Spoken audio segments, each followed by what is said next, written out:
The morning at Camp Blackwater began with the same ritual as the last 8 years. Staff Sergeant Claire Morrison was checking the gear of new recruits, helping an awkward Private Tommy Parker properly fasten his tactical vest. The kid was shaking so hard that the carabiners jingled like wind chimes in a hurricane. Before continuing this story, please comment below with your city or country where you're watching from. Your feedback inspires us to do better. Easy there, son, she said gently, adjusting the straps on his shoulders. First day's always terrifying. Remember how to breathe under load? Tommy nodded, gratitude shining in his eyes. He was one of those kids the Army either broke in the first week or forged into real soldiers. Claire had seen hundreds like him. Thank you, Sergeant. I'm just nervous. That's normal. She patted his shoulder. Stay close to me on the course. I'll show you how it's done. At that moment, Captain Daniel Hawkins approached them. Tall, with perfect posture and a smile that never reached his eyes. Behind him followed his usual entourage, Sergeant Michael Stone, built like a heavyweight boxer, Corporal Eric Larson with his perpetually disgruntled expression, and Private Ryan Owen, who tried desperately to look tough.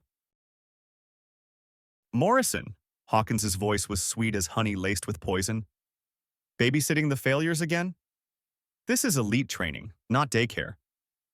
Claire slowly straightened up, 42 years old, average height, with an ordinary face that wouldn't stand out in a crowd. Dark brown hair pulled back in a strict bun, but if you looked closely, and few people bothered, you might notice that her eyes constantly moved, tracking exits, blind spots, potential threats, like someone who'd learned to survive in places where relaxation meant death. Just helping a fellow soldier, sir, she replied evenly. Helping? Hawkins laughed, and his cronies dutifully joined in. Maybe you should change their diapers, too, or tell them bedtime stories. Tommy reddened, but Claire placed a hand on his shoulder, preventing him from speaking up. Whatever you say, sir. Exactly. Hawkins turned to his entourage. Some people get into elite programs through merit, others through management's pity. The words were spoken loud enough for half the parade ground to hear. Claire watched them go, mentally cataloging faces. The same habit as checking weapons before a mission. Red Rock Range stretched under Nevada's copper sky. Targets shimmered in the desert haze at 200 meters. For a soldier with Claire's service record, and according to her personnel file, it included 3 combat deployments and expert marksman qualification.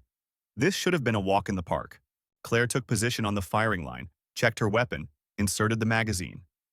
The instructor's commands echoed down the line in the familiar cadence every soldier knew. Shooters, you have 30 rounds, 10 targets, 3 minutes. Prepare to fire. Rifles rose in unison. Bolts clicked. Safeties snapped.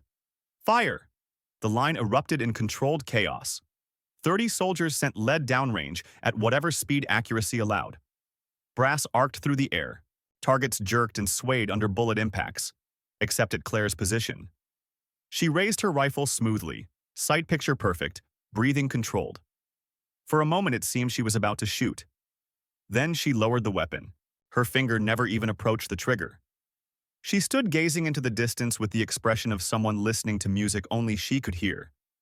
When the ceasefire whistle sounded a minute later, her target was untouched. Clean as if it had just been hung. Instructor Sergeant Rodriguez approached, jaw clenched so tight his teeth might crack. Morrison, planning to shoot today or just enjoying the scenery? Planning to shoot, Sergeant, she replied calmly. Then shoot. That's what we're here for. Copy that. Second string. Same result. Rifle up, perfect stance, weapon down without a single shot fired. The instructor furiously scribbled something in his notebook while the other 30 soldiers chewed through ammunition like free samples at Costco. By the time firing concluded, whispers were already spreading down the line like smoke. Claire left the range with the same unhurried gait she'd arrived with, ignoring the stares that followed her to the equipment shed. Guess her qualification records don't transfer. Hawkins' voice carried just far enough. Wonder what else doesn't transfer. The obstacle course was where strong soldiers learned they weren't as strong as they thought. Rope climbing, wall scaling, crawling through sand that worked its way into every crevice of your uniform. The kind of physical torture that separated wheat from chaff.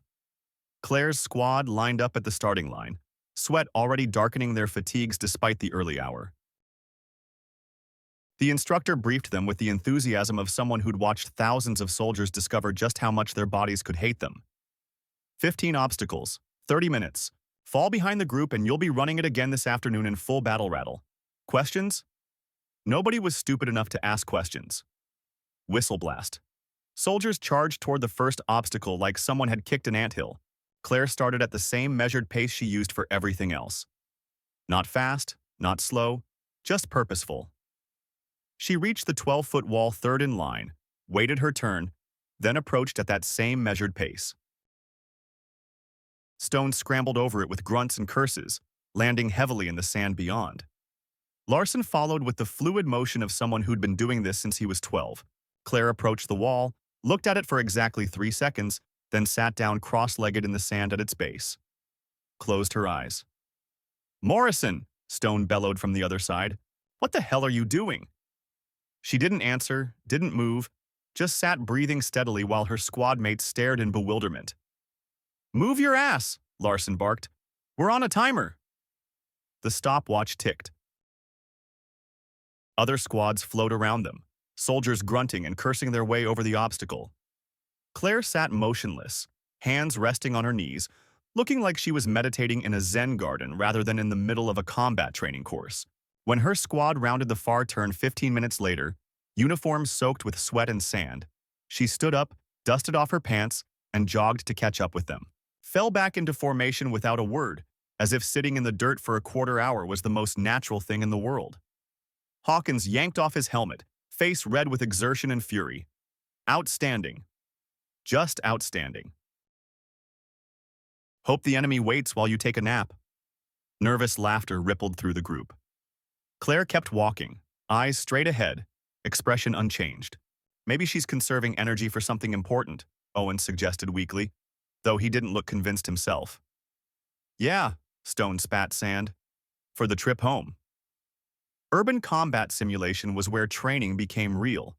2-story plywood buildings arranged like an actual city block, with narrow alleys, stairwells, and corners you couldn't clear in a lifetime. It was as close to actual combat as you could get, without people trying to kill you for real. Claire's squad assembled at Building Alpha, weapons loaded with simulation rounds that stung like hell but wouldn't send you to the hospital. The instructor briefed them with the practiced efficiency of someone who'd run this scenario 1,000 times. Hostage rescue. Unknown number of enemy. Civilian actors mixed in. Watch your targets, watch your fire, and finish in 15 minutes. Clock starts when the door opens. Hawkins checked his weapon one last time, adrenaline already sharpening his movements. "Stone, breacher. Owen, stay on my 6. Larson, watch our rear." Morrison. He paused, looking at her like equipment he wasn't sure was working properly. "Try to keep up." Claire nodded once. No argument, no objection, just acknowledgement. The ram hit the door with a crash that echoed through the plywood walls. Splinters flew, hinges screamed, and Hawkins charged through the breach with rifle ready. "Go, go, go!" Stone followed. Then Owen, then Larson, boots thundering on plywood floors as they flowed into the building. Claire entered last, weapon ready, eyes tracking corners and shadows. Then she moved to a corner of the first room, sat against the wall, and closed her eyes. The simulation unfolded exactly as predictably as you'd expect. A civilian actor jumped out from behind a desk. Training rifles spat paint. Hawkins took a hit to the helmet before he could correct his aim. A siren marked him as a casualty. Contact front. Owen tried to engage but froze when a second actor appeared in a doorway, taking a paint round to the shoulder. Another siren, another casualty. Stone fought like a man possessed, but the actors had the angles and initiative. Third contact from a second-floor window dropped him too. Paint splattered across his helmet and vest.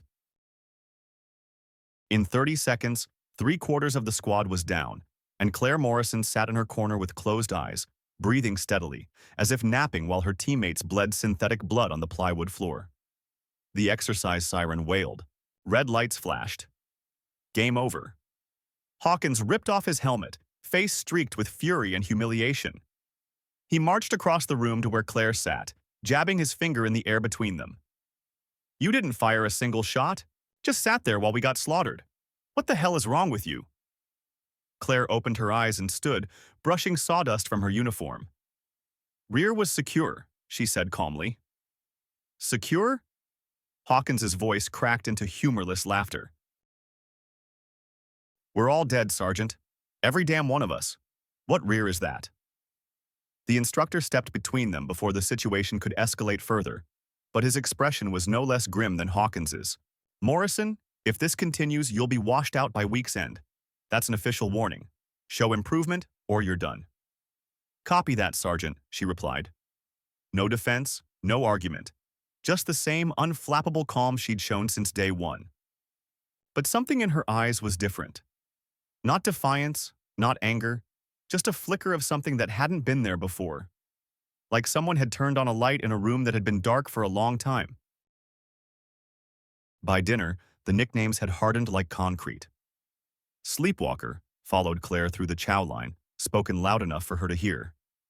Narcolepsy floated around whenever she appeared in formation. The 4 soldiers who'd been trying to drag her through training had made it their personal mission to remind everyone, especially her, that she didn't belong. "Hey, Sleepwalker," Hawkins called when she walked past their table with her tray. "Planning another nap tomorrow or going to try staying awake this time?" Owen snickered into his mashed potatoes. "Maybe she needs an alarm clock." Something loud enough to wake the dead weight. Larson smirked over his coffee cup. Or a discharge. Either way, problem solved. Stone just shook his head with the disgust of a professional soldier watching someone make a mockery of everything he believed in. She's going to get someone killed out there. Mark my words.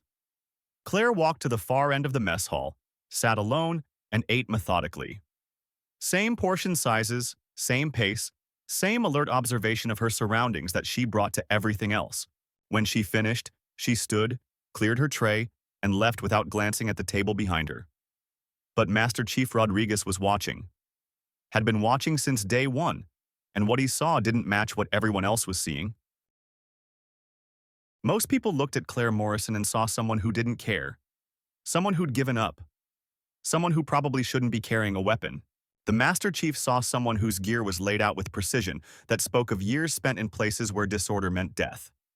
Someone who moved through the base like she'd memorized every corner, every exit, every potential threat vector. Someone whose hands, when she thought no one was looking, performed weapon manipulations with a fluidity that contradicted every clumsy performance on the range. These weren't the habits of someone who'd quit. These were the reflexes of someone who'd learned to survive in very dangerous places. The question was whether Claire Morrison was broken or just switched off. The breaking point came during the final assessment exercise, full-scale urban assault simulation, multiple buildings, actors armed with everything from pistols to machine guns. The kind of scenario that separated real operators from wannabes. Claire's squad lined up at the starting point, weapons loaded, faces grim with the weight of everything riding on the next 30 minutes. Another failure, and she was gone. Everyone knew it, including her. The instructor laid out the scenario with military brevity. Building by building clearance, unknown number of hostiles, civilian actors scattered throughout. Points for speed, accuracy, and casualty prevention. Failures will be noted and acted upon. His eyes found Claire in the formation. No words were necessary. This was her last chance. Hawkins adjusted his helmet, jaw tight with determination. "All right, people. Let's do this right. Stone, you're on point. Owen, watch the corners. Larson, cover R6. Morrison," he paused, looking at her with something between pity and disgust. "Try not to fall asleep." Whistle blast. Stone hit the first door, ram swinging like a sledgehammer. Wood exploded, hinges shrieked, and the squad poured through the breach. Claire entered last as always, weapon ready but already drifting toward the shadows. She found a corner in the first room, settled against the wall, and closed her eyes. Same as always. Same as every exercise for 2 weeks straight. The squad flowed deeper into the building, leaving her behind like forgotten furniture. Within minutes, familiar sounds echoed through the plywood walls. Shouts, simulated gunfire, sirens marking casualties. Outside the training area, Master Chief Rodriguez watched through observation windows with growing concern. 2 weeks of this pattern, and he was beginning to wonder if Claire Morrison could be salvaged. Then everything changed. A black SUV appeared without warning, engine purring through the main gate like it belonged there. Government plates, tinted windows, the kind of vehicle that made people stop what they were doing and pay attention. Commander Jake Steele stepped out of the passenger side, and the entire training yard went quiet. Mid-50s, weathered the way people get from years spent in hard places doing difficult things. His uniform was pressed but functional. No ribbons for show, just the basics. But it was how he moved that drew everyone's attention. Purposefully, economically, like someone who'd learned that wasted motion could get you killed. He walked directly to where the Master Chief stood watching the exercise, boots crunching on gravel. "Master Chief Rodriguez," Steele said, his voice carrying without effort. "I understand you have Staff Sergeant Claire Morrison in this rotation." Rodriguez straightened slightly. "Yes, sir. She's in the middle of an assessment." "I know." Steele's eyes found the building where Claire's squad was still fighting through actors. "I'd like to observe." "Sir, she's scheduled for washout. Her performance has been—" "I've read the reports." Steele cut him off gently but firmly. "I'm not here to challenge your evaluation, Master Chief. I just want to see how she handles one more scenario." Rodriguez studied the commander's face, searching for clues about what was really happening here. "What kind of scenario are we talking about, sir?" The corner of Steele's mouth twitched in what might have been a smile, one where she's allowed to wake up. Inside Building Alpha, the simulation was falling apart with predictable efficiency. Hawkins took a paint round to the helmet and was marked as a casualty. Owen was down with a chest wound. Stone fought desperately but was losing ground to actors who knew every angle in the building.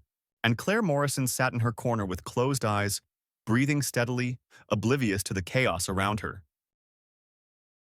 That's when Steele's voice cut through the training yard like a blade through silk. "Morrison!"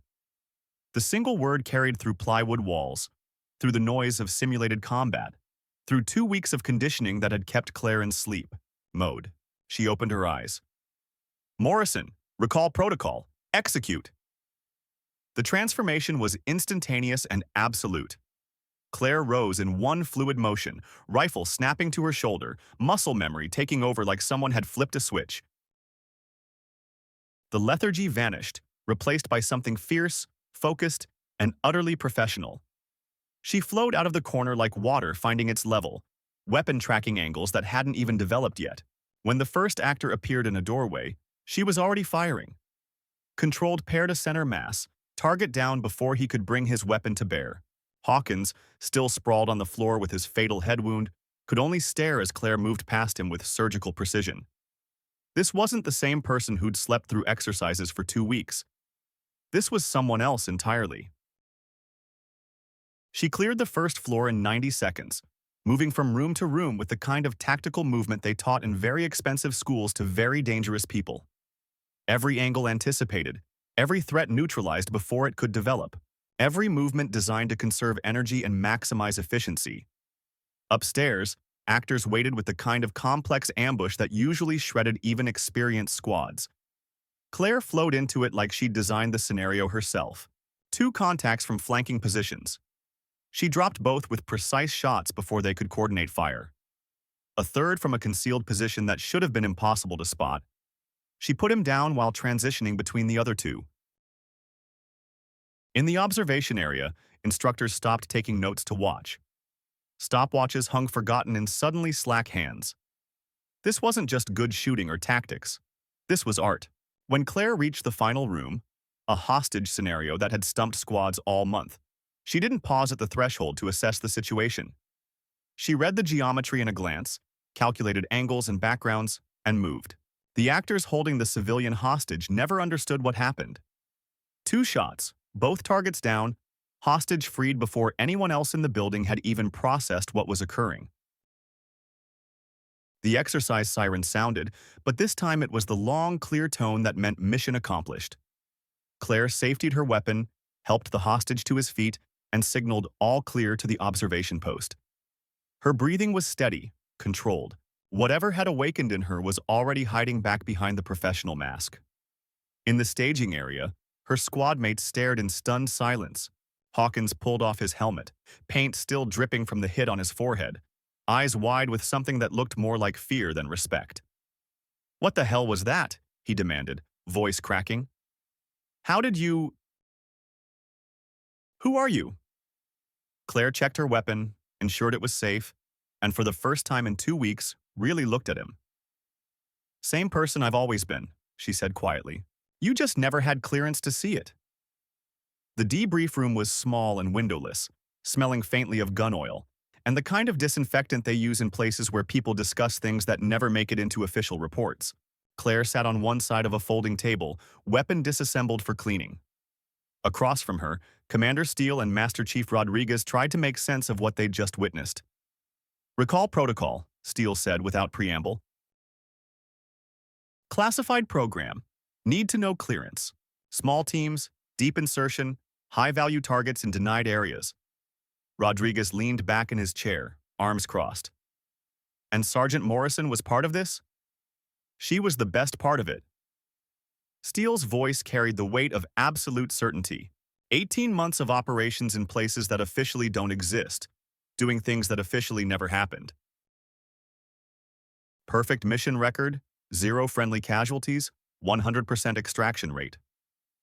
Rodriguez looked at Claire, who was running a cleaning patch through her barrel with the same methodical precision she applied to everything.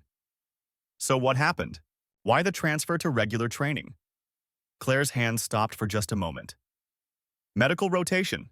Took shrapnel on the last mission. Spent 6 months in recovery while command decided if I was still fit for the program." "Recall operatives are conditioned to compartmentalize," Steele explained. "They learn to suppress their combat reflexes until they receive proper authorization. It's a safety measure. Keeps them from going operational during routine activities." "Authorization," Rodriguez repeated slowly. "Like what you said on the range?" "Exactly. Without the right code phrase, recall operatives function like any other soldier. With it." He gestured toward the window, where Claire's range performance was already being analyzed by instructors who couldn't quite believe what they'd seen. "They become what they were trained to be." Rodriguez was quiet for a long moment. "So for 2 weeks she was essentially... what, playing dumb?" "Not playing," Claire said quietly. "Suppressing." "The conditioning isn't something you can turn off like a light switch. It's more like keeping a guard dog on a leash. It's still a guard dog, but it won't bite until someone gives permission." Steele nodded.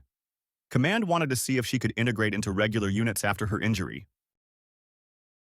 Thought maybe the conditioning had been compromised, that she'd lost the ability to operate at that level. And had she? "You saw what happened, Master Chief. Does that look compromised to you?" Rodriguez rubbed his face, processing the implications. "So now she gets reassigned somewhere her skills can be used properly?" "Advanced Training Command, Special Operations Cadre," Steele said. "Not as a student, but as an instructor." Claire finished reassembling her rifle, each part falling into place with practiced precision. "Wherever I'm needed." "But not as a curiosity," Steele agreed. "Just a professional doing professional work for people who understand what that means."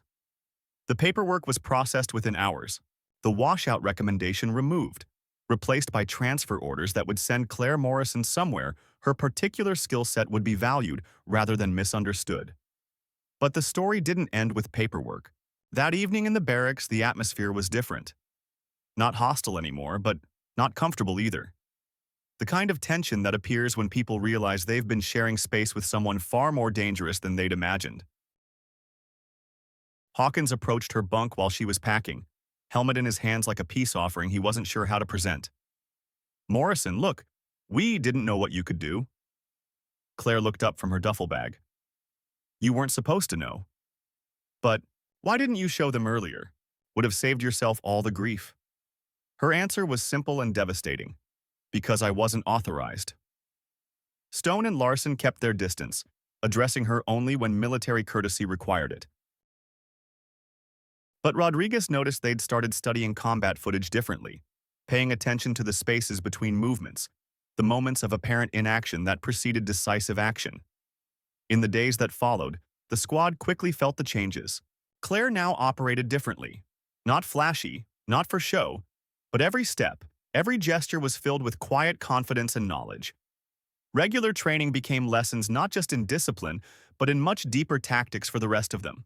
Owen approached her near the supply shed one evening. Honestly, I didn't want to laugh back then. It's just, everyone was pretending they knew everything, and it turns out they didn't know jack. Claire shook her head. That's normal. Most people prefer to judge by first impressions. Real work is always under the skin, and you can't see it until it's time. What's it like, being someone everyone underestimates? Owen asked, trying to find the right words. More interesting than it seems. Claire smiled with a hint of irony. First, it's a little annoying.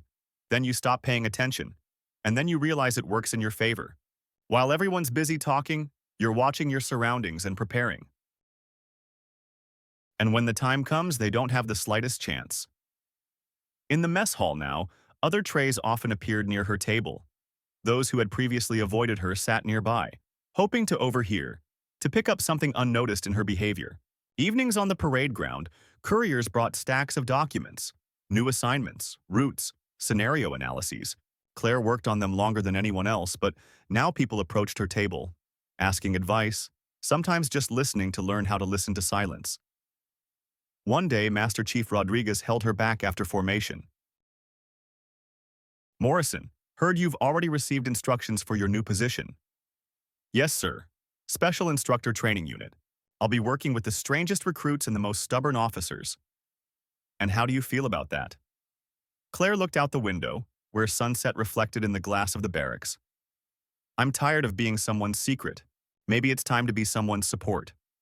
Rodriguez grinned. You've been support longer than any of us. They should learn from you what it means to be a real professional. And professions always need shadows, sir.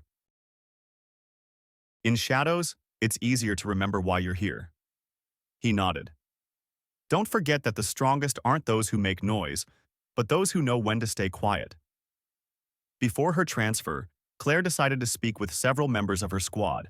In the instructor's room, where everyone gathered after the cycle ended for final debriefing, she found Larson sorting through papers. Larson, she called, got a minute? Sure, have a seat. She sat across from him, eyes focused on the map of last week's exercises. You held the rear well while the others rushed forward, she said. But you think too often that retreat is failure. Sometimes the strongest move is to pause and take a different position. Larson took a pause, thinking, I'm not used to waiting. The faster you move, the more control you feel. Real control is knowing that every move you make has purpose, not just doing it for show. Larson looked at her carefully, for the first time without dissatisfaction. I think I understand, Sergeant. Thank you. That same evening, Stone approached Claire, his face showing internal conflict. This boxer was rarely seen embarrassed. Morrison, listen. I want to apologize. I was too rough. Didn't understand what was happening. Stone, don't apologize. Roughness is a mask for fear. We all wear it sometimes. I've been rewatching your assault at night, trying to break down every moment. You move like you can see through walls. Claire smiled slightly. Not through walls, but through probabilities. What matters isn't movement, but the order of thoughts. Did you always look at us that way? I saw some future in all of you. Someone will become a good commander. Someone an instructor. Someone will just leave but always know where to look for an exit. My role isn't to dominate, but to teach you to see differently. Stone clenched his fist. Thank you. This week was the weirdest damn thing in all my service, but I learned a lot. After dinner, Hawkins approached her. Claire, He stumbled, forgetting his commanding tone for the first time. I was sure I understood everything about people, but you completely overturned my assumptions. Maybe that's the point of such exercises. She looked at his face, no longer hostile but confused. Exactly. People we consider unnecessary are often the most necessary. You might not believe it, but I know that now. Then the lesson worked. They laughed. For the first time in the entire rotation. At the graduation formation, Claire stood at the very end of the line, far from the command staff. Her uniform was clean but usually strict, without extra flourish. The commanding officer handed out new assignments to everyone, and when he reached her name, he deliberately hesitated. Morrison, Claire, transfer to advanced senior instructor training, he read, for some reason not looking at her. A quiet hooray, mixed with respectful silence, spread across the parade ground. The next moment, someone from the new soldiers threw out dryly, "At least she'll teach us how to sleep properly." Laughter spread through the group, this time good-naturedly, not with mockery, but with a smile that felt like the former wolf among sheep was gone, and the sheep knew it. Walking down the corridor to her new office, Claire paused at the window, watching the sunset over the desert. Rodriguez quietly approached her. "Going to the special training group?" he asked without beating around the bush. "Yes, sir. I think I'd be more useful there than anywhere else." "Well, excellent. Just remember, sometimes the strongest wolves walk alone." Claire smiled. "I always knew that." The group Claire took over was a cocktail of the strangest and most contradictory characters. There were sergeants with family problems, officers who once considered themselves stars but now feared failure, as well as newcomers, restless, noisy, anxious. First thing, Claire called everyone for an open dialogue. "We don't have the right to make mistakes," she said, "but we have the right to be ourselves. Fear is normal. It needs to be acknowledged. You think flaws are a sentence. Actually, they're a unique source of strength." The silence was deep.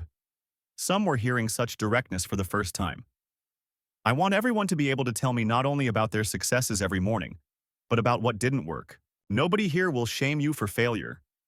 Corporal Richard Blake asked, "What if I messed up in exercises?"